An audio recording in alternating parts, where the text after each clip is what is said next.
को बुद्धि को सफल करें। फिर झुकाते हुए ओम नमो भगवते वासुदेव प्रभु, ओम नमो भगवते वासुदेव प्रभु, ओम नमो भगवते वासुदेव। कृष्णाय वासुदेवाय हरिये परमात्मने प्रेरणात् क्लेश नाशाय गोविंदाय नमो नमः, गोविंदाय नमो नमः। वसुदेव सुतं देवं कंसचाणूरमर्दनं देवकी परमानंदं कृष्ण वंदे जगद्गुरुं, कृष्ण वंदे जगद्गुरुं। श्री कृष्णा शरणं मम, श्री कृष्णा शरणं मम, श्री कृष्णा शरणं मम।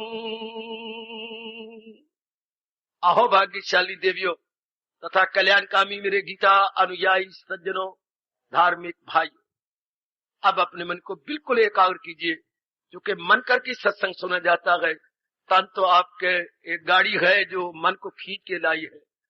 अब बिल्कुल एकाग्र आने का लाभ उठाए। मुझे बार बार न कहना पड़े देवियों, कल तक हम लोगों ने भगवान की विशेष कृपा के फलस्वरूप क्रम अनुसार एक एक करते हुए 15 अध्याय संपूर्ण किए थे। ये ज्ञान का यज्ञ एक चिरकाल से जारी है। कल के प्रसंग के आखिर में भगवान ने जो बात कही, थोड़ा सा टच करता हुआ आगे निकल जाऊंगा। जो भगवान को ईश्वरीय पुरुषोत्तम जानता है, क्योंकि अध्याय का शुभ नाम है पुरुषोत्तम योग। पुरुष होता है जैसे पुरुष आकार, पुरुष की शक्ल में उत्तम होता है जिसके समान कोई दूसरा न हो। हम उत्तम उसे कहेंगे जिसके समान। वैसे तो हम प्राणी पदार्थों में उत्तम कहते रहते हैं, लेकिन ये प्रयोग कोई उपयुक्त प्रयोग नहीं है, यानी एप्रोप्रिएट उसका इस्तेमाल नहीं है। उत्तम उसे कहते हैं जिसके समान कोई दूसरा ना हो। जिसके समान आप पिताजी को कहें उत्तम नहीं, पिताजी से बढ़ के तो फिर गुरु होती हैं और गुरु से बढ़ के भगवान होती हैं। इसलिए पिताजी अपनी जगह बहुत ही अच्छी हैं, इसमें कोई शक नहीं। माँ जी अपनी जगह बहुत अच्छी हैं। उत्तम तो भगवान को कहना चाहिए, जिसको आप उर्दू में अफजल कहेंगे, अंग्रेजी में सुप्रीम कहेंगे। सुप्रीम किसी चीज को नहीं कह सकते। आप कहेंगे क्यों? क्योंकि वो शरीर छोड़ जाती है और जब तक रहती है उनमें तब्दीलियां आ जाती हैं। इसलिए उत्तम केवल भगवान को कहते हैं कि भगवान को इसलिए उनमें कोई परिवर्तन नहीं होता, वो कभी शरीर नहीं छोड़ते, उनका कभी जन्म नहीं होता, इसलिए भगवान को उत्तम कहा गया। और फिर देखिए भगवान ने कितनी दलीलें, कितने विचार, कितने आर्गुमेंट्स, कितनी लॉजिक और कितनी युक्तियों से कहा है जो पुरुषोत्तम इस तरह। बाकी कोई शास्त्र होता तो कहते मैं कह रहा हूं कि भगवान उत्तम है, लेकिन भगवान ने नहीं कहा कि मैं कह रहा हूं। हमारी बुद्धि का विकास किया, हमें दलीलें दी, हमें अच्छी तरह समझाया। कोई अगर और शास्त्र कहते 2 और 2 4 होती हैं, मान जाओ, नहीं तो हम काफर हो। लेकिन भगवान ने नहीं कहा। भगवान ने कहा अगर 2 में हम 1 जमे तो 3 हो जाता है, और 3 में अगर 1 और जमा करें तो फिर 4 बन जाता है। 8 में से अगर 2 घटाएं तो 6 हो जाएगा, और 6 में फिर अगर 2 घटा लें तो 4 हो जाएगा। 4 बताने का तरीका देखो, नीचे से बढ़ाते आओ, ऊपर से घटाते आओ तो बाकी करेगा 4। तो भगवान ने कहा संसार तो घटता जा रहा है, और जो घटते जा को देख रहा है वो उत्तम, और ऊपर जो बढ़ते जा रहे हैं देवी देवता, लेकिन भगवान की जात में आते जा रहे हैं, तो वो भगवान उत्तम हो गए। कहने का ढंग नीचे और ऊपर से। भगवान ने पाताल को लिया, धरती को लिया, आकाश को लिया, बृहस्पति वर्ग को लिया, मनुष्य वर्ग को लिया, सारों के साथ क्या करती है? मुकाबला करती है। जैसे आप किसी दुकान पे जाती हैं तो कई चीजें देखकर कहती हैं ये साड़ी अच्छी। ऐसे आपको कैसे पता लगेगा ये साड़ी अच्छी? क्या तुलनात्मक अध्ययन करती हैं। तुलनात्मक अध्ययन का निरीक्षण, हम तुलनात्मक निरीक्षण करती हैं। जो सब्जी लेनी है तो मूली सी, तो भी तुलनात्मक। घर से सोच के आए थे कि भिंडिया लेंगे, लेकिन जब देखा कि भिंडिया बासी है, हम नहीं लेते। ये जो तोरियां पड़ी हैं ये अच्छी। भिंडिया तोरी में शायद आप डिफरेंस न डालें। भिंडिया तो होती है आपकी उंगली की तरह, और तोरी होती है दूसरी लंबी। हाँ, वो लेडी फिंगर को आप बोलते हैं भिंडिया। तो आपने कहा तोरियां लिखो, ये ताजा है, ये अच्छी है। देखने मुकाबले में आप तो कह के आते मैं पेठा लाऊंगा, लेकिन देखा पेठी से बो आ रही है। आप कोई और सब्जी जो के मुकाबले में देखने में अच्छी थी वो ले गए। तो हमारी बुद्धि का विकास होता है जब एक दूसरे के साथ तुलना की जाए या मुकाबलतन मुकाबला किया जाए, तब पता लगता है कि ये चीज अच्छी है। तो भगवान के साथ जो चीजें नजर आ रही हैं, इनके साथ भगवान का मुकाबला करो।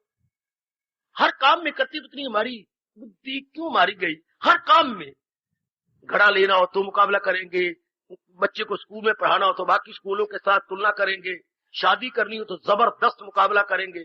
शाबाश, जबरदस्त स्ट्रांग होगा हमारा एक दूसरे के साथ मुकाबला। कुछ भी करना हो, लेकिन जिंदगी काटनी है तो मुकाबला नहीं करते। यहां तो सिर्फ दो ही चीजें हैं, जहान और भगवान। तुलना करो, हम तुलना करें, दुनिया ने नहीं सिखाया हमें, स्कूलों कॉलेजों यूनिवर्सिटी ने सिखाया। अब भगवान सिखा रहे हैं तो तुलना करो। तुलने से एक तो आपकी बुद्धि का विकास हो जाएगा, एक मन दूरदर्शी हो जाएगा। मन के लिए मैंने क्या बोला? दूरदर्शी, वरना मन क्या है? नजदीकदर्शी। बस जैसे तूने वाल बनाए मैं भी बना लूं, जैसे तूने कपड़ा पहन रखा ये नजदीकदर्शी, जैसे आपने ये ऐसा कर रखा है चलो मैं भी ऐसा कर लूं। अच्छा, ये मन बन गया नजदीकदर्शी। तो जो सियाना मन होता है वो बनता है दूरदर्शी, दूर तक सोचे कि अगर मैं ऐसा करने जा रही हूं तो इसका परिणाम क्या होगा। ये दूरदर्शी हो गया। जो निकटदर्शी होते हैं वो सोचते ही कुछ नहीं, मैं ऐसा देख लिया, ऐसा कर लिया, बना लिया।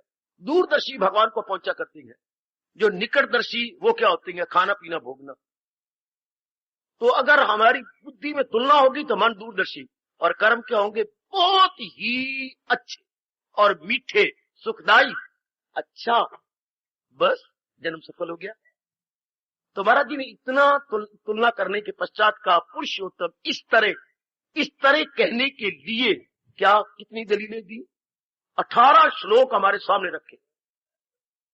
कभी कभी जब भी समय मिल गया करें, आपको अपने कल्याण की कसम, आप भगवान जी की वाणी पर विचार किया करें। गप्पे शप्पे लड़ाने की बजाय, इर्द गिर्द बातें करने की बजाय, अपने पति अपने बच्चों की बातें करने की बजाय, भगवान आपको मैं कह रहा हूं, जहान वालों को नहीं कह रहा, केवल आपको जो कल्याण चाहती हैं या कल्याण करना चाहती हैं, आप भगवान की बातों पर, जैसे ये अध्याय है और आखिर में उन्होंने कहा, ये लास्ट बट वन, ये अंतिम श्लोक से पूर्व, अंतिम से पूर्व क्या? जो पुरुषोत्तम इस तरह जाने मुझे, दिले हक नजर से उसकी बुद्धि मान गई, उसका मन मान गया। समझे मेरी बेटी? दिले हक, अंतर से सही रूप में जान लेना। कभी आप बात बात में हाँ कर देती हैं खुश करने के लिए, अंदर से आपका मन नहीं मानता। आप कई बार बात टलाने के अच्छा जी ठीक है, लेकिन अंदर से नहीं मान रहा होता। लेकिन ये तो कह रही है अंदर से, from the core of your heart. Urdu वाले बोलते हैं तहे दिल से। हम कहेंगे शुद्ध अंतःकरण से। आज बड़ा प्यारा शब्द है हमारा, अंतःकरण, अंतःकरण से। ये और बोलूं हिंदी शब्द, अंतस्थल से। और मेरे पास तो शब्द नहीं, अंतस्थल, अंदर के तल से, बड़े गहरे उतर के। जैसे घड़े का तल होता है, नीचे वाला हिस्सा उसको बोलते हैं तल। अच्छा, और जो बाहर वाला, जो जहां पानी भरा पड़ा उसे तल बोलेंगे, और जो बोर घड़वंजी पर पड़ा हुआ निचला उसको क्या बोलेंगे? पेंदा। वो पेंदा है जो बार बार नजर आता है, जो अंदर जिसे पानी भरा पड़ा वो तल हो गया। तो शब्द क्या बन गया? अंतस्थल, अंदर गहराई वाला मन, उससे जो मान जाए। इसके वो जो इस तरह पुरुषोत्तम जाने मुझे, दिले हक नजर से जो माने मुझे, अंदर से मान गया कि वाकई भगवान के सिवा कोई उत्तम था नहीं, है नहीं, और यूं कहा करो होगा नहीं, ताकि मन के पास इतनी गुंजाइश न रह जाए इधर भागने की। था नहीं, भगवान से बढ़कर था नहीं। ध्यान देना मैं क्या बोल रहा हूं, ये मेरे महापुरुष ने सिखाया। था नहीं, है नहीं, आगे होगा नहीं। तीनों कालों को छू गए, कोई भगवान से बढ़कर उत्तम था नहीं। हम चले गए भूतकाल की ओर, उत्तम है नहीं, वर्तमान में आगे चलो, आगे कहीं मन ना भाग जाए। होगा नहीं, था नहीं, है नहीं, होगा नहीं, मन जम जाएगा भगवान। और मन के लिए गुंजाइश ही नहीं रही इर्द गिर्द भागने की, इर्द गिर्द जाने की। पुरुषोत्तम इस तरह जाने मुझे, हाय दिले हक नजर से जो माने मुझे, वो तन मन से करता है भक्ति। आजकल भक्ति क्या हो रही है? शरीर से। हर वो वक्त कहां गया? वे परमात्मा कार मेर अपनी पूरी कृपा कर। पहले भक्ति तन मन से होती थी, आज लोक दिखावा। आज केवल तन सजाया जाती है, पहले मन सजाए जाते थे। आज देखो भगवान देख रही है क्या क्या बाहरी माला लगाई जाएंगी, बड़ी माला, छोटी माला और छोटी माला, गले में कंठी, कोई इतनी तो बैल के गले में नहीं होती। मुझे भगवान माफ करे जितने के ये जिसो कार्ड जो साधु महात्मा या फकीर लोग मंगते इतनी माला लटकाए फिरते हैं, और बंधन बार अलग लगाएंगे। अब इस दिखाने के लिए अलग अपनी कमीज को उसको ऊपर या फाड़ फूड़ के अलग पहनेंगे। उनका मतलब यह लोक दिखावा, लोगों में पूजा और इज्जत कराएं। जैसे भगवान ने कहा रजोगुनी, जो चीज शो करेंगे, टिक्के मार लगाती बार पौना घंटा लगा देंगे, पौना घंटा मिटाने इधर लग गया, जैसे कोई ड्राइंग बना रहे हो, कोई तोते की चोंच बनानी हो, रंग इधर चढ़ गया, इधर लग गया, कितनी देर लगाती है। तो ये तन मन से अंदर से पहले भक्ति का विषय मन का है, और ये बाई रूप में तन तुन में फिर कसर और पूरी करेंगे, हरे राम का कपड़ा रखेंगे। भक्ति तो मन का विषय है, भक्ति तो प्यार का विषय है, भक्ति तो एकाग्रता का विषय है, भक्ति तो मन के एक और झुक जाने का विषय है। एक और झुक जाए, और किधर झुकता है? जो पुरुषोत्तम इस तरह जो उत्तम जाने, मैं पुरुषोत्तम जो उत्तम जाने उसकी तरह मन झुक जाएगा। हमने गलती से उत्तम प्राणी पदार्थों को जान लिया, आपकी कमली रमली जाति ने किसी पुरुष को उत्तम जान लिया, दे दिया अपने आप को, आपने किसी नारी को उत्तम जान लिया, दे दिया अपने आप को, आपने फिर शादी के बाद वस्त्रों को उत्तर जाना, जिद कर बैठी। अगर श्रीमान जी ने नहीं ले दिया तो आपने क्या करना? चूल्हे, आपके पास बड़ा अच्छा इलाज है कोई चीज लेने का, चूल्हे पे रख छोड़ ठंडा तवा है, ये उत्तम तरीका लेने का। ना पता हो तो मेरे से पता कर लो। वो आए रोटी खाने के लिए, क्या है? चूल्हे पे रख छोड़ ठंडा तवा, पकाई तो नहीं, चूल्हे पे रख छोड़ ठंडा तवा, पकी को नहीं, सब्जी को नहीं, बड़ी क्या बात है। ठीक है, आपका वक्त चला है कि मैं नहीं खरीद देता, मेरा वक्त चला, मैं पकांदी कोई नहीं, चलो आप दोनों चलिए होटल, और वास्ता ही रबदा पका और अभी मुझे खिलाओ और चल बाजार में, बेस्ट तरीका।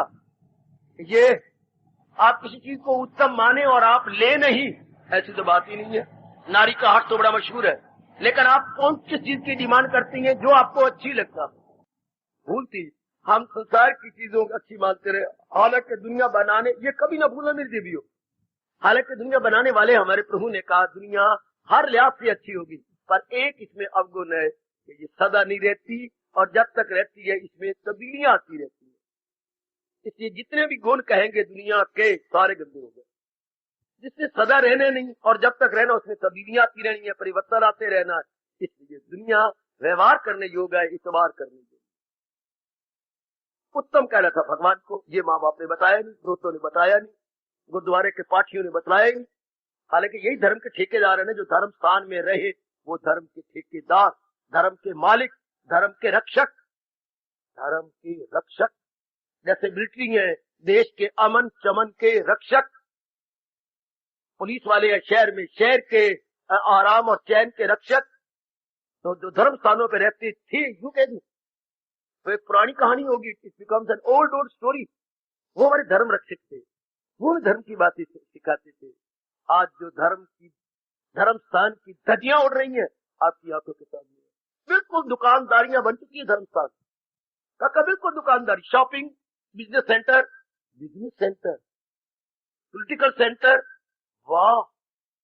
और कभी थे हमें जहां से हमारा कोई इलाज नहीं होता था, धर्म स्थान वाले हमें बताते थे, हमें समझाते थे, हमें तरीके बता देते थे। आज वो पुरानी कहानी हो गई। वो मेरी देवियों, अब बड़े ध्यान के साथ हम लोगों ने जानकारी कर लेनी है भगवान जी से।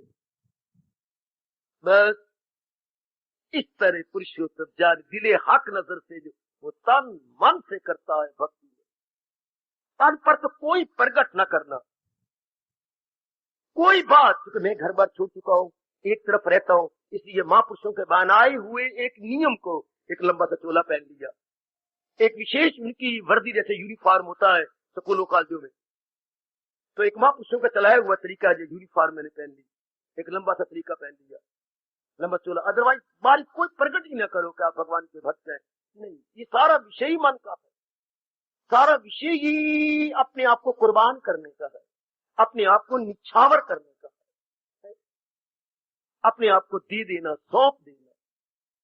क्योंकि भक्ति विषय प्रेम का, और प्रेम किसके साथ होता है? मुकाबलतन अनेकों के साथ मुकाबला करके जब देखा जाए कि ये तो तुलनात्मक विवेचन से उत्तम है। बस मन गया। तेरी गली में आकर, बड़ा ठीक कह रहा है शरीर प्यार करने वाला, तेरी गली में आकर हम खो गए हैं दोनों। बहुत अच्छा कहा, तेरी गली में आकर हम खो गए हैं दोनों। ऐ मेरे प्रेम पात्र, मैं तुझे दिलो जान से चाहता हूं और तेरी गली में मैं तुझे देखने के लिए आया हूं और मैं तो हैरान हो गया हूं। खो गए, तेरी गली में आकर हम खो गए हैं दोनों। दिल मुझको ढूंढता है, मैं दिल को ढूंढता।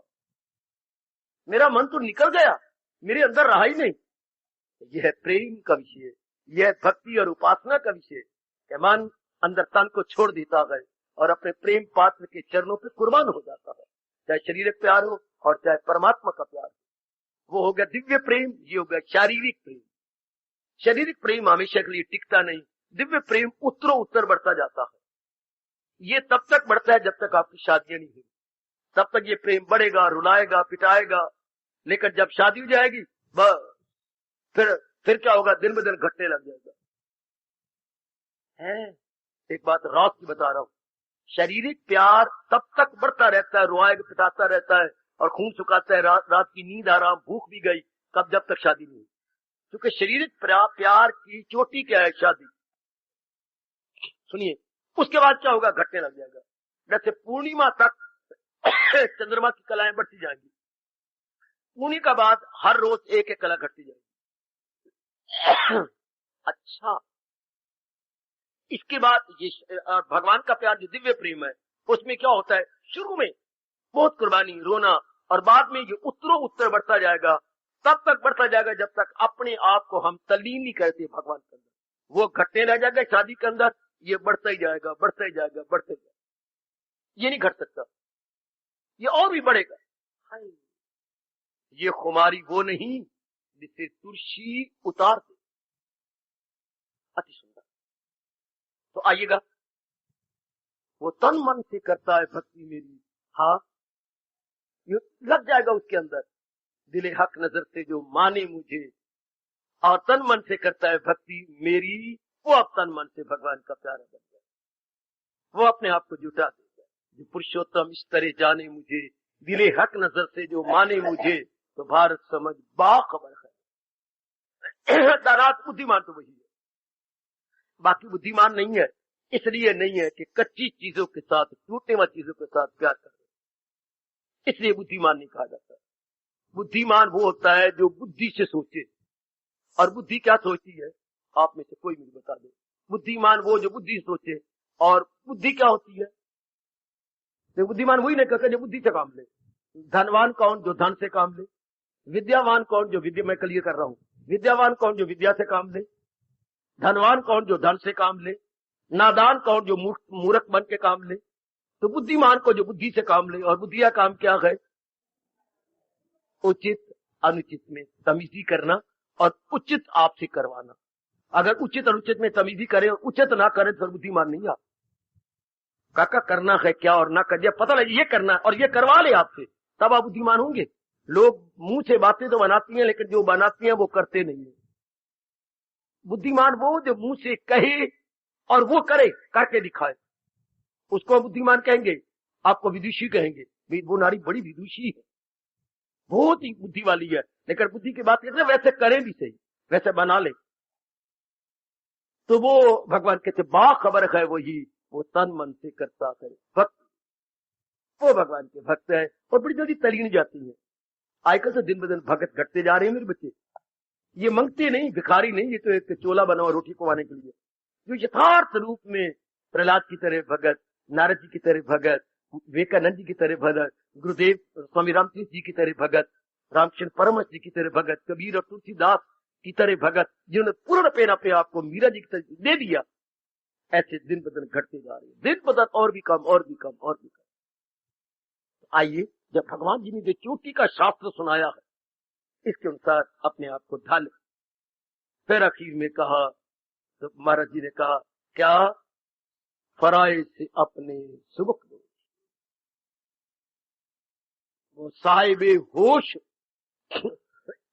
उसकी बुद्धि बड़ी अच्छी है, जो जिसने 15वें अध्याय के अनुसार समझ के अपने भगवान को उत्तम मान के अपने मन को चला लिया। अच्छी बुद्धि वो है जो अपने मन को चला ले। कैसे? अच्छी पत्नी वही है, मैं बताऊं आपको, जिसमें ये 3 गुण हो, वो अच्छी पत्नी। अपने में घटाना। शादी के बाद अगर पति में कुछ बुराइयां कमियां नजर आए और आप दूर कर लें, अच्छा, अपने आप को पूर्ण रूपेण निछावर कर दे पति के, अच्छा, और उसकी तनख्वाह में बरकत डालें, कभी ना कहे कि तंगी रह गई। जिसमें ये 3 गुण है वो बहुत अच्छी नारी, बहुत अच्छी पत्नी बने। सबसे पहले तो उसकी कमियों को दूर करो, क्योंकि आप हैं सुई धागा और पति क्या होता है? कुछ त्रुटियों वाला। अगर वो बिल्कुल त्रुटियों वाला ना होता तो आपके साथ शादी भी ना करता है। जब तक इंसान में कुछ कमियां नहीं होंगी आपका हाथ नहीं पकड़ेगा। जब उसमें कमियां होती हैं तब आपका हाथ पकड़ता है। बहुत अच्छा। तो आपका काम होता है उन कमियों को सुई धागा बन के सीना। अगर सुई धागा हाथ में आया तो कोई चीज फटी हुई है, कपड़ा फटा हुआ है, तो सुई अपनी दौलत धागा देकर के सी देगी। और मैं पति का एक ही गुण होता है, क्या? अपनी पत्नी को पूर्ण रूपेण प्रसन्न रखना, आदर देना। बस ये पति का धर्म, प्रसन्न रखना और आदर देना। और जिनके दोनों भगवान के प्यारे हो उनका तो खैर कहीं नहीं। और ना साहेबे होश हो, जिनकी बुद्धि बड़ी सामने चोटी पर पहुंच गई, फराइज से अपने सबक ले। अब जो प्रभु हमारे से उम्मीद रखते हैं आप पूरा कर दिखाएंगे। जो आप अपने मन में यहां आकर सुनकर जाप करके भजन करके उम्मीदें बनाई बैठी हैं आप पूरी कर ले। उनको बोलती है कृत्य कृत्य हो। जैसे हम कॉलेज में जाते हैं ग्रेजुएट बनने के लिए, हम पहले सोच के जाते हैं कि मैंने ग्रेजुएट हो जाना है, मैंने एमए कर लेनी है, मैंने पीएचडी करनी है, मैंने बीएड करनी है। तो जो हम सोच के गए थे वो पूरा करके आए तो क्या कहेंगे? लीजिए छात्रा कृत्य कृत्य होके आ रही है, ये स्टूडेंट कृत्य कृत्य होके, समझिए जो उम्मीद रख के गए थे वो कार्य पूरी करके आए। इस तरह इस भवन में कहूं जन्म ना सही, इस भवन में हम लोग जो गीता सुनने के लिए किसी ने कहा आप आए, या अचानक यहां से दूसरे बड़ी बड़ी कहानियां जानते हो लोग किस तरह यहाँ आए, भगवान ने किस तरह हीले वसीले बनाए आपके आने के, और आपने भावना बना ली यहाँ आने की, सोच ली, आप उसको पूरा कर दिखाए। उसे बोलते हैं कृत्य कृत्य। ये विशेष शब्द है संस्कृत का या महापुरुषों का या महर्षि वेद व्यास जी का, कि जो मन में बनाया था वो पूरा कर दिया। गरज जिसके लिए आया उसे पूरा क्या क्या है। जो हमने उम्मीद बनाई थी पूरा हो गया। ऐसे जन्म सफल कर गए, ऐसी मेरी बच्चियां सफल हो। लो देवियो, ये तो अपनी किस्म का अध्याय था। और यहाँ आके भगवान की भक्ति संपूर्ण हो जाती है। हालांकि हैरानगी की बात 13वें अध्याय से तो 18वें अध्याय तक ज्ञान प्रधान था। आपको ये भी याद है इन अंतिम 6 अध्यायों में तो ज्ञान की बातें होनी चाहिए थी, लेकिन किस तरीके से भगवान ने इसमें भी ज्ञान दिया है। क्या ज्ञान? अपनी जानकारी। ज्ञान में 3 होती हैं, अपने बारे में बोलना, संसार की जानकारी लेनी और भगवान की जानकारी। 3 जिसमें ज्ञान हो उसे चोटिया ज्ञान मानती है। मैं कौन हूं, क्यों पैदा की गई है या क्यों पैदा हूं, और मेरी असलियत क्या है। हाय, क्या मैं ये कमीज हूं? नहीं। नीचे एक बुनियान है, क्या मैं वो बुनियान हूं? नहीं। इसके पीछे जो चमड़ी है वो मैं हूं। इस तरह क्या मैं शरीर हूं? नहीं। इसके पीछे मन है, मैं वो हूं? नहीं। इसके परे बुद्धि है? नहीं। इन तीनों के पीछे कौन है? ये ज्ञान। जैसे हम 3-4 कपड़े आपने देखे ना, मैं ये भी नहीं, मैं साड़ी भी नहीं, मैं वो जो पहना हुआ अंदर बुनियान वो भी नहीं, इसके परे। इसके परे इस तरह ज्ञान अपनी पहचान करवाता है। फिर प्रकृति क्या है जिसके साथ सवेरे से शाम तक हमें मुकाबला करना पड़ता है, लेना देना व्यवहार करना, ये क्या है? और इतने रंग बदलती है। फिर मुझे और प्रकृति के पीछे कौन है जो चला रहा है? पर जो तीनों की पहचान करते हैं, चूटी का ज्ञान हमारे वैदिक धर्म के अनुसार माना गया। तो यह भगवान ने अपनी श्रीमुख से अपनी पहचान करवाई, इसलिए ज्ञान में आया गया। पहले क्यों नहीं आ जाता अध्याय, ये 10वां अध्याय बन जाता? नहीं, इसी जगह भगवान ने अपनी पहचान पूरी करवा दी। इसलिए ये ज्ञान योग की प्रधानता लिए हुए है। सजनों, इस तरह ये पूरा हो गया। चलो आगे, इसका यज्ञ हम लोग 1-2 दिनों में करने वाले थे, शायद परसों कर देंगे 15वें अध्याय का यज्ञ। पर मैं अब प्रतीक्षा नहीं कर सकता, शरीर देख ही रहे अप डाउन जा रहा है। भगवान के चरणों में अपने आप को और आपको एक बार फिर नमन करवाता हुआ हम आगे बढ़ेंगे। 16वें अध्याय के नामकरण में जाते हैं। हर एक अध्याय का नामकरण अपनी शान, अपना मान और अपनी महिमा आप लिए हुए है, हर एक अध्याय। और जो नामकरण है उसी में सब कुछ आ जाता है, जो आगे होना, जो भी आगे होना। जैसे आपने कहानियां लिखी थी अंग्रेजी में, क्या धीरे से विल देर मस्ट बी ए वे, इसका मारा निकला, तो इसका हेडिंग दिया था ए थर्स्टी क्रो। तो हमें फौरन पता लग गया एक थर्स्टी क्रो में इसके अंदर कहानी क्या होगी। ए थर्स्टी क्रो में सब पता गया। अच्छा, एक हमें हेडिंग दिया ए ग्रीडी डॉग, पर इतने हेडिंग से पता लगा कि इसमें कहानी क्या आने वाली है। अच्छा, यानी हेडिंग से ही चला जाता था कि इसमें कहानी क्या आएगी। Good. Honesty is the best policy, इसमें आ जाएगा कैसे वो लकड़हारा ले जाया करता था, तो लकड़ियां उसका कुल्हाड़ा अचानक नदी में गिर गया, तो आगे वो रोने लग गया, किनारे पे बैठे थी, किनारे पर पड़ी, मैं तो बड़ा गरीब था, अब मैं रोटी कहां से पालूंगा, मैं क्या करूं, ये तो दस्ता टूट गया। रो रो रो रो के आखिर में वो जल का देवता प्रगट हो गया, और प्रगट होकर उसने हाथ में दस्ता नहीं फला पकड़ा हुआ था। क्यों भाई, बड़ी मदद ध्वनि से, ये तुम्हारा है? नहीं, ये मेरा नहीं, मैं भले ही गरीब हूं, लेकिन मैं ईमानदार गरीब आदमी हूं। दो I am poor yet I am honest, कोई होगा, दो I am poor yet I am honest, गरीब तो मैं हूं लेकिन बेईमान नहीं। ये मेरा कुल्हाड़ नहीं, ये सोने का है। अच्छा, ये तेरा है?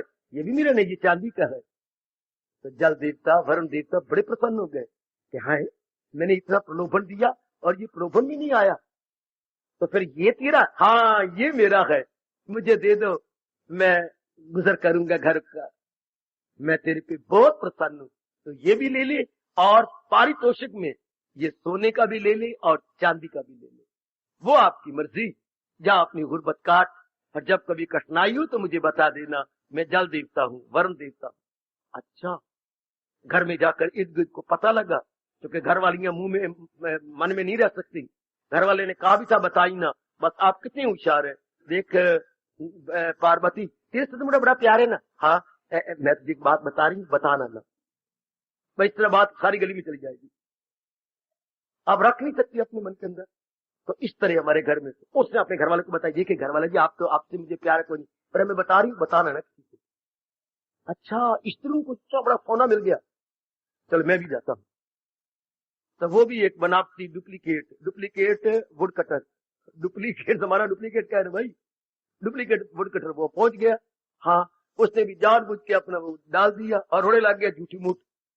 तो जल देवता में सोने के निकला, उसने कहा क्यों भाई, ये तेरा? यही तो है मेरा, घर बिट्टे मुझे चल। वो अपना भी गवा बैठा। आखिर में महाराज क्या लिखा, honesty is the best part. ईमानदारी जो होती है बहुत अच्छी। अब जब भी कभी कहानी आएगी जो याद आ जाएगा। इस तरह गीता जी की जो शीर्षक दिए गए हैं, जो इनका नामकरण किया गया है, मेरी सज्जनों और मेरी देवियों, उसी से पता लग जाता है मेरे जैसों को, आप जैसों को, गीता अनुयायियों को, कि इस अध्याय के अंदर भगवान वर्णन क्या करना चाहते हैं। शीर्षक या हेडिंग ही बता देता है। बड़ा निराला नाम रखा है भगवान ने इसका, बहुत निराला, कहीं नहीं सुना होगा।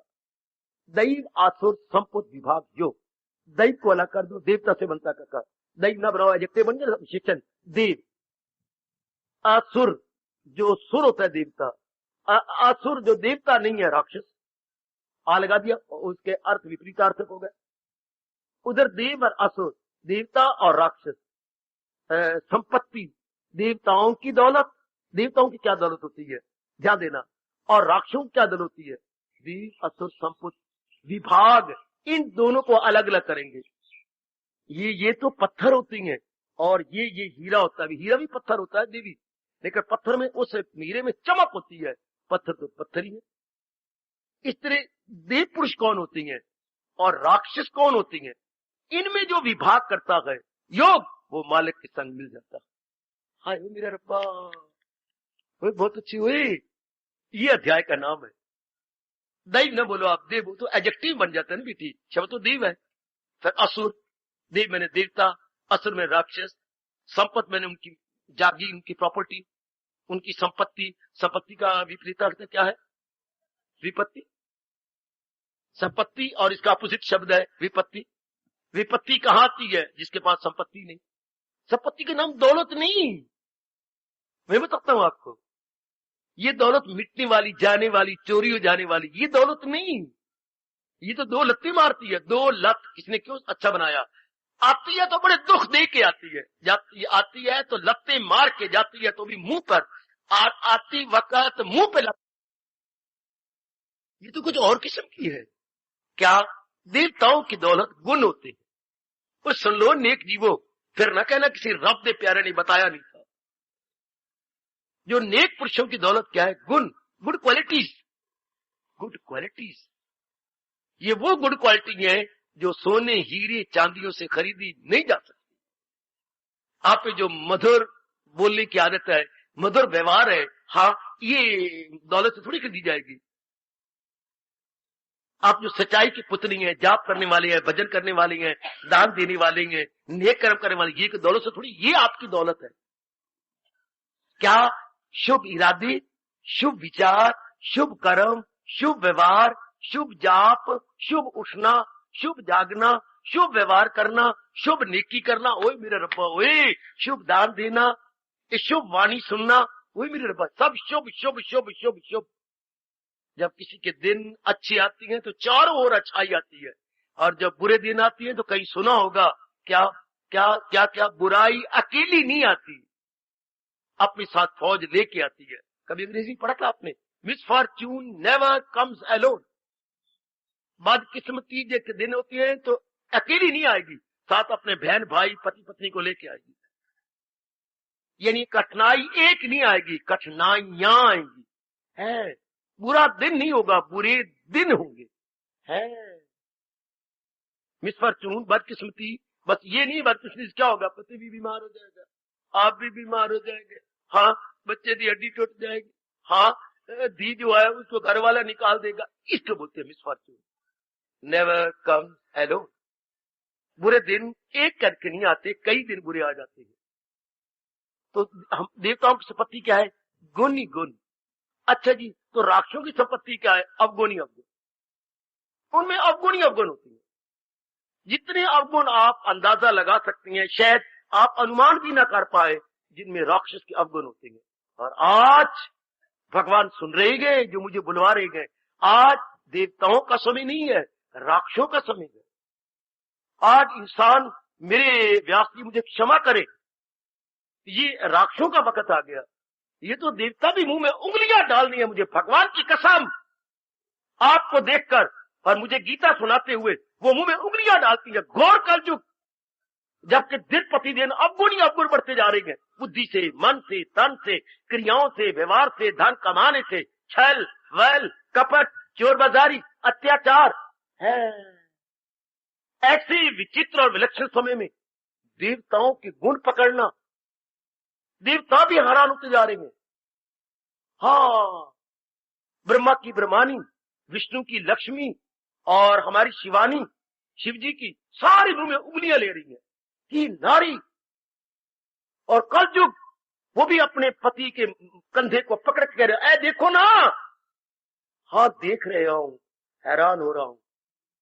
लक्ष्मी ने भी चरण हिलाए होंगे, जरा विष्णु जी नीचे देखो, नारायण जी जरा नीचे देखो। देख रहा हूं।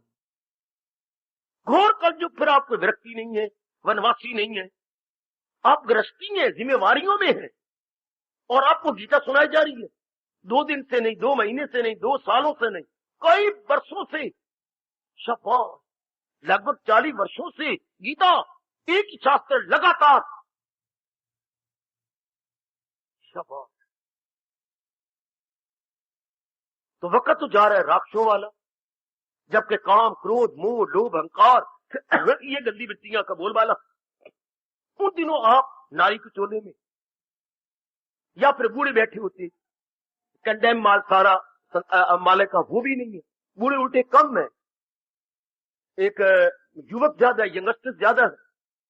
देख लीजिए जरा आप, फिर प्रौढ़ावस्था वाले का, तो इस सारे रल मिलकर के भगवान की वाणी सुन रही है। तो वक्त जा रहा है राक्षसों वाला, राक्षसों के अवगुण। हाँ, वो उन्हीं अवगुणों के कारण से जलील होते हैं, खराब होते हैं, बर्बाद होते हैं। परमात्मा किसी को भी दुख नहीं देना चाहते। परमात्मा हर एक को सुख देना चाहती है, लेकिन कोई बुरा आदमी अपनी बुराई न छोड़े। तो भगवान ये साबित करना चाहती हैं कि बुरे आदमी दुख पा रहे अपनी बुराई के कारण से, और भला आदमी सुख पा रहा है अपनी भलाई के कारण से। गीता में केवल एक ही श्लोक है, मैं दोनों उंगलियां उठा के कह रहा हूं। पता नहीं भगवान ने 2 बार, 4 बार, 6 बार, 8 बार, 10 बार क्यों नहीं कहा, केवल एक बार ही कहा। मुझे क्या है, मैं तो कुम्हार हूं, मेरी आवी से कच्चे घड़े भी निकलते हैं और पक्के भी निकलते हैं। आवी तो एक ही होती है जिसको आग लगाई जाती है, उसमें कई कच्चे तो कई पक्के। हाँ, आवी एक ही है। मेरे वास्ते खल्क, देखो केवल एक श्लोक है, मैं आपका ध्यान खींच रहा हूं। गीता की पाठ करने वाली देवियों, ध्यान खींच रहा हूं। भगवान कहते कच्चे भी मेरे थे, पक्के भी मेरे, चुके दुनिया बनाने वाला कुम्हार तो रब है ना इससे मोहब्बत ना उससे गजब। ना मुझे कच्चे गंदे लगती हैं तो ना मुझे पक्के अच्छे लगते हैं। देखो रब कह रहा, कोई और नहीं कह रहा, दुनिया बनाने वाला नारायण कह रहा है, मेरे वास्ते खल्क जगता सब, ना इसलिए मोहब्बत ना उससे गजब। अब देखो रब फंस गया, मगर वो जो पूजे बस इसको यकीनी, जो दिलो जान से मेरी भक्ति में लग गई है, दिलो जान से मेरी याद में लग गई है, दिलो जान से मेरे सिमरन में लग गई है, दिलो जान से मेरे उपदेश के अनुसार अपने जीवन को बनाने लग गए हैं। मैं करूं क्या, वो मुझ में गए, मैं हूं उनमें की, वो मुझे खींच लेते हैं। मैं खींचा वो नहीं, मैं खुद नहीं खींचा, मुझे खींच लेती है। जैसे लोहा कहे मैं तो अपनी जगह बैठा रहता हूं, पर मैं करूं क्या, इतना तीसरी मुझे खींच लेता। वो चुंबक में इतनी शक्ति है कि मैं उसकी ओर आकृष्ट हो जाता। तो गुणों में इतनी ताकत है कि जिससे गुण निकले गए वो भगवान खुश हो जाते, वो खींचे जाते हैं। क्योंकि गुणों का घर, आखिर गुण कहां से आए, भगवान से। अब गुण कहां से आए, प्रकृति से। हाय मेरे रब्बा, गुण भगवान से आती हैं, अच्छा, और अवगुण प्रकृति से आते हैं। ये क्या बात, बता देता हूं। अवगुण तो खत्म किए जा सकते हैं, भस्मीभूत हो जाती है, लेकिन गुण भगवान का स्वभाव है, भस्मीभूत नहीं। गुण हमेशा रहेंगे। हाँ, क्योंकि गुणों घर भगवान और प्रकृति में 3 गुण है, इसलिए अवगुण प्रकृति में, अगर अवगुण आपका स्वभाव होता, पेट मरते आपका अवगुण न जाता। क्योंकि इंसान का काम गुण रखना है। गुण तो आप में पहले भी थे, ऊपर से संगत के कारण से अवगुण आ गए, तो ये चीज हटाई जा सकती है। कपड़े की सफेदी तो पहले ही सफेद थे, 8-9 दिन आपने काम किया, पहले रखे, गंदगी हो गई, सफेद तो रहेगा, ऊपर से जो मैल आई है वो धोने से धुल जाए। समझ लीजिएगा, आपका सूट सफेद था, आपके सफेदी भी चली जाए, कमली, अरे भैया कैसी बात कर, सफेद तो पहले कपड़ा था, जो सुपर इंपोज हुआ है, मैं जानबूझ के अंग्रेजी बोलता हूं कि आप समझ जाए। जो चीज सुपर इंपोज हुई है, आरोपित हुई है, थी नहीं, ऊपर से लादी गई, वो धुल जाएगी। अब गुण इंसान के नहीं है, प्रकृति के है, ये निकल जाएंगे। गुण तो आपकी इंसानियत है, आपकी मानवता है। और दृष्टांत दिया गया, क्या आप राख हटा सकती है ऊपर से, लेकिन अंगारे की गर्माइश तो नहीं हटा सकते। जोर की ताड़ी मार दो, जोर की ताड़ी मार दो, जोर की ताड़ी। ये हमारे व्यास जी ने बताया कि इंसान की इंसानियत क्या है। ऊपर से वो हटा दे राख, नीचे का निकलेगा जलता भखता हुआ अंगारा। हम जो तप कर रहे हैं, जप कर रहे हैं, सत्संग में आते हैं, ऊपर से राख हटाने के लिए। ये जो अवगुण की राख आ गई है, और नीचे जो चीज चमकेगी इंसानियत, वो आपका धर्म है। आप अंगारे की तपिश को नहीं दूर कर सकते, आप ऊपर जो राख आ गई है वो दूर हो जाएगी। जो आप में अवगुण आ गए, मेरी Bhagwati, that must be removed, सत्संग के कारण से, भगवान की गीता के कारण से। लेकिन जो आप में इंसानियत है, मानवता है, वो नहीं जा सकती, वो तो आपका नेचर है। चंद्रमा के ऊपर से बदली हटाई जा सकती है, पर चंद्रमा की शीतलता, ज्योत्सना, वो तो नहीं हटती, चांदनी तो नहीं हटेगी ना, वो तो उसका स्वभाव है। सूर्य की तपश तो नहीं हटेगी, सूर्य के आगे ये धुंध सी आ गई है, या ये आपके मिटमिटाला आ गया है, ये हट सकता है, लेकिन सूर्य के जो असल गुण है, तपिश और रोशनी, आप कहे वो भी चली जाए ना, बदली हट सकती है। इस तरह हम लोग जो कुछ भी कर रही हैं, जो चीज ऊपर आई है, वो हट जाएगी। अब ये अध्याय क्या कहना चाहता है? गुण अवगुण, अवगुण होते हैं राक्षसों के अंदर, गुण होते हैं इंसानों के अंदर, मनुष्य के अंदर। अब ये दोनों में तमीज़ी दिखाएंगे भगवान इस अध्याय के अंदर। ये अवगुण है, क्षमा, ये गुण है। तो जिनमें ये गुण हो वो इंसानी रूप में देवता है, वो क्या मानव रूप में, बच्चे मानव रूप में देवता है, और कई मानव रूप में दानव, बड़े प्यारे शब्द है, दानव में राक्षस। जिनमें अवगुण हो वो दानव बन जाते हैं। अवगुण ये भगवान ने बड़ा क्लियर किया, याद है आपको? मैं आपको याद, मैं रिमाइंडर हूं। हर युद्ध तो देखने में क्या, हर चंद देखने में तो इंसान है, बाहरी रूप में अगर देखा जाए, बाह्य रूप में हाँ तो इंसान है। जो अज़्म उनका देखो तो शैतान है। बाहरी अंगों रूप में देखा जाए तो इंसान नारी नजर आती है, पर ध्यान से देखा जाए तो कोई शूर्प नखा है। हाय मेरे रब्बा, शूर्प नखा गंदगी से भरी हुई, और कोई ध्यान से देखा सीता है, कोई शल्या है, सावित्री है, ओए और कोई तारका है। ओए मेरे रब्बा, नारी तो वो भी है। ऐसों के लिए गुसाई जी ने वरता नारी की बड़ी तारीफ किया गुसाई जी ने अपनी रामायण के अंदर।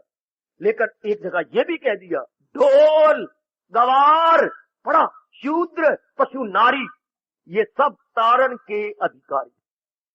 ढोल को ही पिटना चाहिए, गवार आदमी भी जो अपने नियम को तोड़े जा रहा है, हलचल मचाया जा रहा है। ढोल गवार शूद्र जो बहुत ही गंदे हो चुके हैं, पशु और नारी जो शूर्प नखा जैसी, तारका जैसी, सब तारण के, इनकी चटनी बनानी चाहिए, इनको शिक्षा देनी चाहिए। ये सब तारण के अधिकारी, ये तारण योग है, इनको शिक्षा दी जाए, मार पिटाई करके जाके संसार में अमन बना रहे, संसार में शांति बनी रहे। अगर तारक को ना मारते तो कई तारका और बन जाती, शूर्प नखा को ना सजा मिलती तो कई शूर्प नखा वेश्याएं और बन जाती। अच्छा लक्ष्मणी लेते फिर राम तू ही ले ले, अच्छा राम तू लेता लक्ष्मण तू मुझे ब्याह लग, फिर पिटे हो तेरा। ये कोई बात बनी, इधर जा रहा इधर, आज जमाना ही जा रहा है ना, चारों ओर यही जा रहे हैं। हर पल मेरे आज कितनी बढ़ती जा रही है। तो मेरी सरकार ये अध्याय क्लियर कर देगा, ये अवगुण है, ये गुण है। जिन्होंने अपना कल्याण करना है वो गुणों को पकड़ देवता बन जाए और मानव से देव पुरुष बन जाए, सुपरमैन। और ये जो अवगुणों वाले, उनके लिए तो गीता है ही नहीं, उनके लिए ना भगवान ना गीता ना इंसानियत, उनके लिए तो हैवानियत और शैतानियत है। वो दिन प्रतिदिन उसी में जाके सजा पाएंगे, जलील होंगे, दंड दिया जाएगा, बहुत बुरी तरह खराब होंगे। उनके लिए हमारा भारतीय कवि बिल्कुल मजेदार शब्दों में कहता है, क्या क्या क्या क्या क्या क्या क्या सुखर वो होता है इंसान ठोकरे खाने के बाद, पता नहीं 2 जन्म लगे कि कितने जन्म लगती है, ठोकर पे ठोकर, किक पे किक। जैसे फुटबॉल को फील्ड में किक पे किक दोनों तरफ की पार्टी वाले प्लेयर मारते हैं, इसलिए उनको किक लगती है, तब कहेंगे kick, so many kick, not 1 2 3 but so many. ऐसी मेरी बेटियां ठोकर खा खा खा के आखिर में ज्योति की देवी बन जाती है। उनको उनका भी टाइम ही नहीं आया। भगवान से डिस्टिंग्विश करो, और भगवान खुद बताएंगे। जौहरी बताता है, पुत्र अगर बाप आपका जौहरी हो और आप बाप बड़े होते हैं तो आपको बिठा लिया पढ़ा करके, लो बेटे मेरे से सारा सीख ले, मैं आपको बताऊं, फिर आपको पता लगा पत्थर अलग है, ये जौहर जिनमें ये गुण है तो ये चमकीले हो, तो अब आपको पता लग जाएगा। अब भगवान जी हमें बताने जा रहे हैं कि जिनमें ये गुण हो, हाँ वो भगवान के काबिल हो जाती है, और जिनमें ये अवगुण हो तो उनको नफरत थोड़ी करनी हमने। रहना समाज में है, या तो आपने बाहर तो नहीं चले जाना, रहना बीच में है। तो भगवान कहते फिर क्या करें? बड़ा अच्छा तरीका बताया, ओ मेरे भारत, ओ भारत तो सदा ही रहेगा। कितना अच्छा तरीका, द्वेष भी नहीं करना, राम राम भी करना है बुरों के साथ, हाँ व्यवहार भी शायद करना पड़े, चाचा आपका शायद ऐसा हो, शायद मामी ऐसी हो, या आपको रिश्तेदारी है तो छोड़ थोड़ा जाना है, लेकिन बहुत कम व्यवहार, बुरे से गए दूरी, बुरे का इलाज। क्या गजब था। इसको बोलती हैं मारना कोट से सगीचा घोट। मैं बताया था आपको सगी कुटने के बाद, फिर किसी को मारना कुटना नहीं तो सगी दबा दो, पता ही लगेगा कभी इसने मरा कैसे, जहर खा के मोया बड़वा, या कैसे मरे है, या कैसी कहावत बनाई, मारना कोट से सगी। बाकी करोगे तो पता लगेगा तलवार मारी है, बर्छी मारी है, गोली मारी है, तो अगर 4 आगी दबा दी तो क्या पता लगे, शायद तो फिर वापस आ जाती है। मारना कोट से सगी का घुट। उनसे क्या करना है? दूर हट जाओ, व्यवहार न ज्यादा करो, लेन देन ज्यादा न करो। जो अवगुणों से पुतले हैं उन्होंने सजा पानी है ना। फिर महापुरुष ने बताया, दृष्टांत दिया, अवगुण के साथ अगर तुम लोग लगे रहोगे तो मार खा लोगे भगवान से। राजहंस की दोस्ती कौवे के साथ हो गई। राजहंसनी ने कहा भी सही, हमें इनके साथ नहीं करनी चाहिए, ये बड़े चालाक होती हैं, हमें अपनी जाति साथ सजातीय के साथ करनी चाहिए, ये विजातीय। पर वो राजहंस नहीं माना, उसके करता रहा इकट्ठे फिरना आना जाना। एक बार क्या हुआ, दोनों इकट्ठे जा रहे थे। राजहंस अपनी चाल में बराबर चलता है, कौवा कभी तेज हुआ, कभी कम हुआ, कभी द्रुत गति से, कभी मंद गति से चलते रहते हैं। नीचे राजकुमार शिकार खेलने जा रहा था, राजहंस तो आगे गुजर गया, पीछे से कौवे ने बिट कर दी, उसको आ गया क्रोध, उसने मारी तीर और राजहंस को मार दिया। हाय, अब उस वक्त राजहंस ने कहा, मैंने कहा था ना कि ऐसे बुरों के साथ संगति नहीं करनी चाहिए, कसूर इसका मारे गया।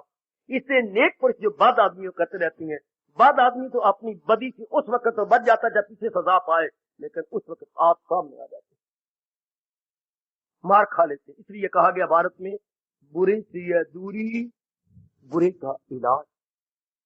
अब ये दोनों में जो गुण और अवगुण बताए जाएंगे, भगवान कहते हैं ले ये पकड़ ले और मेरे दीदार से काबिल हो जा, योग मेरे में मिल जा। दैव आसुर संपुत, यानी वो जागीर, गुणों की जागीर ले ले, गुणों की संपत्ति ले ले। बेटे संपत्ति, गुणों की संपत्ति लेके मेरे काबिल हो जा। और वो अवगुणों की संपत्ति लेके क्या किसके काबिल होंगे? आदि, व्याधि और उपाय। वो भी तो किसी काबिल ही होंगे ना, जरूर। गम बेहिसाब उनको दिल होते। ऐसे व्यक्तियों को रब देना, रब ने सिखाना है, दुख दे के, कष्ट देकर। अब इस तरीके से बता के हमें बताया जाएगा, बस तू इस तरीके से चल, इस अध्याय का हमारे पर मेरी देवी और सजनों बड़ा भारी आसान है, जो बता रहा है कि आदमी आदमी में अंतर, कोई हीरा ते कोई, यही कहावत है हमारे देश के अंदर। देखने में तो आदमी आदमी है, लेकिन गुणों में देखो तो हीरे समान, अवगुणों में देखो तो कंकर समान। नारी कोई सीता समान है और कोई मैंने अभी कहा तारका समान है। शरीर रूप में तो दोनों नारियां हैं, लेकिन वही बड़ा भारी अंतर है, बड़ा भारी अंतर। पत्थर कोई 10 का भी ना दे, और वही हीरा भी पत्थर होता है, लाख लाख 2-2 लाख का हीरा निकल बेच जाता है अपने गुणों के कारण से। अब भगवान इस अध्याय बताना चाहते हैं कल्याणकामी जीवों को, कि अगर कल्याण करना चाहता है इन गुणों को ले ले। सीधी बात। कोई कॉलेज में चला गया, प्रिंसिपल के पास गया, सर या कौन आते हैं स्टूडेंट, मेरा भी नाम लिख लो, किस क्लास में तुम नाम लिखवाना चाहते हो, यहाँ पर कौन सी क्लास है, जिस क्लास में मर्जी लिख लो। ओए बड़े डांस, आप क्या हो, नॉर्मल हो? नॉर्मल क्या बात जी, आपने कहा ये स्टूडेंट पढ़ती है तो मैं ही पढ़ने के लिए आया। तो यहाँ तो एफ है, बी, मैं तो उस वक्त की बातें बता रहा हूँ, आजकल मैं नहीं जानता। एफ है, बी है, एम है, इन तीनों में से जहां पढ़ना चाहता आ जा, मुझे आप बी पर रख लो। ये भी कोई बात बनी? क्यों? आपने अभी कहा था सर्टिफिकेट कहाँ है, सर्टिफिकेट कौन सा, 10वीं पास किया कि नहीं? फिर आपने यूं कहना था 10वीं क्लास के बाद यहाँ आती है। अच्छा, मैं तो नाम ही फेल हूं, तो पहले महादेव पुत्रा पे नाम ही पास कर, फिर 10वीं स्कूल लीविंग सर्टिफिकेट मैट्रिक का लेके आ, फिर वहां दाखिल करेंगे, कंडीशन होगी। तो रब भी कह रहे कल्याण चाहना है ना, हाँ तो गुणों का सर्टिफिकेट ले आ, जो तेरे वक्त की बात है, आ मेरे स्कूल में दाखिल हो। आयो रब्बा, पहले प्रमाण पत्र लेके आए। आज की दुनिया रब को फटाफट देखना चाहती है। संप्रदाय निकले हुए और तो रब का दर्शन कराइए, रब का दर्शन कराइए, जैसे वाह वाह, जैसे रब ने हाथे नहीं फिरते, रब को कैद कर लिया, आओ मैं तो रब का दर्शन कराऊं, आ जाओ आ जाओ आ जाओ, मैं तुम्हें 7 दिनों में करवाती हूँ। तो ये तो देवियां खोली फटती है सेंटर, और मैं 7 दिनों में करवा दर्शन, आओ आओ आओ। सिर्फ 30 गुण भी नहीं है, इनको बोलते हैं दैवी संपत्ति। और रब ने कहा दैवी संपत्ति मुक्ति के लिए गए, और आसुरी संपत्ति बार बार जन्म मरण के चक्कर में आने के लिए। जीव जलील होता है, खराब होता है, बर्बाद होता है। ये तो इसी को इनमें तो तमीजी कर, इनमें भेद कर, और आप मेरी जात में मिल जाओ। योग कहा मेरे बच्चे, हर अध्याय के अखीर के नाम में योग आता है। जैसे पिछला क्या था, पुरुषोत्तम, भगवान को पुरुषोत्तम जानो, पुरुषोत्तम योग मिल जाओ भगवान के अंदर। उसे पीछे तो 14वां अध्याय, गुण त्रिय विभाग योग, तीन गुणों को जान के तमोगुण को छोड़ दो, रजोगुण को छोड़ दो, सतोगुण को धारण करो, इसको अपनाओ, चढ़ जाओ भगवान की जात में, मिल जाओ भगवान के अंदर है। जो भी आप अध्याय पकड़ेंगे, योग आगे 17वें अध्याय में जाएंगे, उसका श्रद्धा ये तीनों शब्दों को देखो और उसकी रजोगुणी तमोगुणी शब्दों को छोड़ दो, सतोगुणी शब्दों को अपनाते जाओ, योग मिल जाओ मेरी जात के अंदर है। तो योग तो सारे अध्यायों में है। और तो पहले अध्याय में कहा गया विषाद योग कि इतना दुख पड़ता है इंसान पर को कोई चारा नहीं रहता सिवाय मालिक के चरणों में गिर जाए है कैसा है। जब इतना दुख विषाद पड़ जाए, हाँ कोई चारा ही नहीं, कोई चारा नहीं, फिर अब सिवाय रब रब करने के और कोई चारा नहीं होता। तो इतना दुख पड़ा कि भगवान के संग मिल गया, कुब्बे ने लत पाई सिद्धि। अब लीजिए यीशु में अध्याय का जो नामकरण बताया गया, ये हमें बताना चाहते हैं कि भाई गुणों को पकड़ के देवता बन जाओ। जब तक जीव नर रूप में देवता नहीं बनता तब तक बात बनती। अगर आपने तीसरी मंजिल पे जाना है तो निचली वाली सीढ़ी के चढ़ के दूसरी मंजिल पे जाना पड़ेगा। जैसे आप बोलते हैं फर्स्ट फ्लोर, नीचे ग्राउंड फ्लोर, ऊपर का फर्स्ट फ्लोर, तीसरा होता सेकंड फ्लोर। अच्छा तो जाएंगे तो हम सीढ़ी द्वारा ही। हाँ तो इसलिए जो भगवान की जात में तलीन हो जाता है तो नीचे फर्स्ट फ्लोर है क्या मनुष्य। पहले तो मनुष्य बनो। मनुष्य कौन? जिनके अंग है मनुष्यों वाले ना मेरी बेटी, अंगों की यह तो बात ही नहीं है, शरीर की बात नहीं है। मनुष्य जो मनन करने वाला है, सोचने वाला। लो मनुष्य कौन? जो मनन करे। आप तो मनुष्य जाति में दोनों आ जाते हैं, नर नारी दोनों मनुष्य जाति में, इसलिए मैं नर शब्द नहीं लगा रहा, नारी शब्द नहीं लगा रहा, हम सारे मनुष्य जाति के हैं। हाँ तो मनुष्य जाति में जो मनन करे वो मनुष्य कराने का हक है, जो मनन नहीं करता उसे पशु कहते हैं। इसलिए अंग्रेजों ने बनाया जो करे मैन मैन, जो सोचने वाला है, विचार करने वाला, ही इज मैन मैन, और जो विचारता नहीं करता, अंधाधुंध करता है, ये एनिमल मैन। एनिमल मैन अर्थात नर पशु है, तो नर पर पशु है, पशु डंगर है, डंगर, ही इज एनिमल मैन। अच्छा और जो गुणों को धारण किए जा रहा है, मनन आप मनन करें तो मनुष्य बन गए, और जो गुणों को धारण कर रहा है तो उसे देव पुरुष, अंग्रेजों का शब्द ही नहीं बना सिवाय सुपरमैन। देव पुरुष, ये तीन प्रकार के पुरुष। कौन से पुरुष? एक तो हो गया नर पशु जिनमें अवगुण ही अवगुण है, एक है मैन मैन यानी जेंटलमैन, अच्छी है, मनन करने वाली है, सोचने वाली है, कोई भी कदम उठाती है तो सोच विचार करके, आहा बिना विचारे जो करे सो पाछे पछताए, काम बिगाड़े अपना जग में हो तनसाए, जग में हो तनसाए मन में चैन न पाए, खान पान सन्मान एको मन को न भाए। गिरधर कविराज की कुंडली। बिना विचारे जो करे सो पाछे पछताए।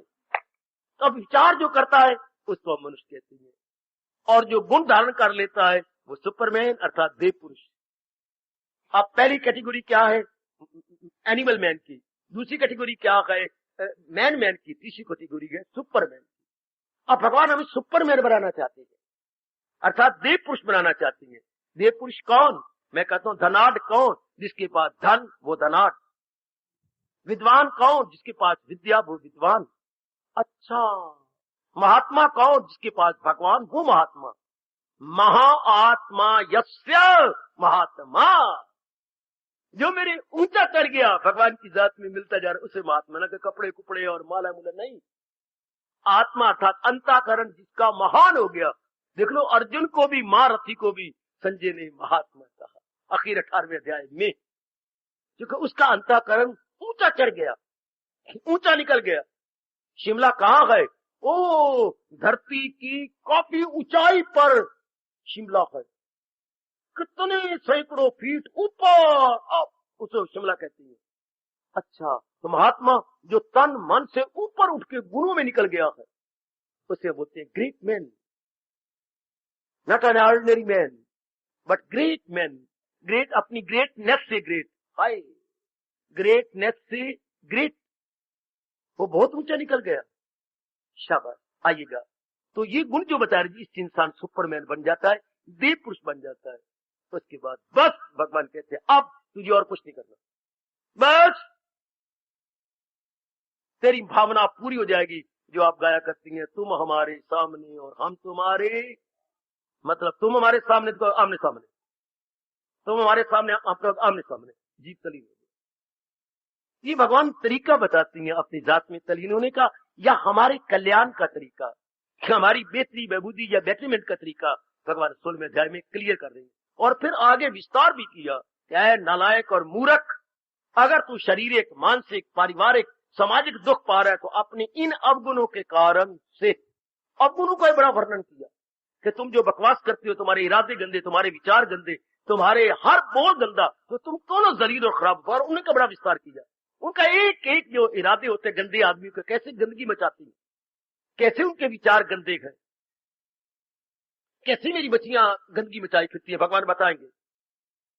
अगर हम परमात्मा की बातें वहां करें तो वो एक नहीं मानेंगे, चूंकि उनमें बात और है। तो अगर कोई आप जैसा कह दे फिर जी सृष्टि कैसे बनाई है, बेवकूफ, तुम तो नालायक हो, सृष्टि क्या है, करे मर्दो जन मिलके जब मस्तियां, इन्हीं मस्तियों से सब हस्तियां, जब नर नारी की शादी हो जाती है उनसे बच्चे बन जाते हैं।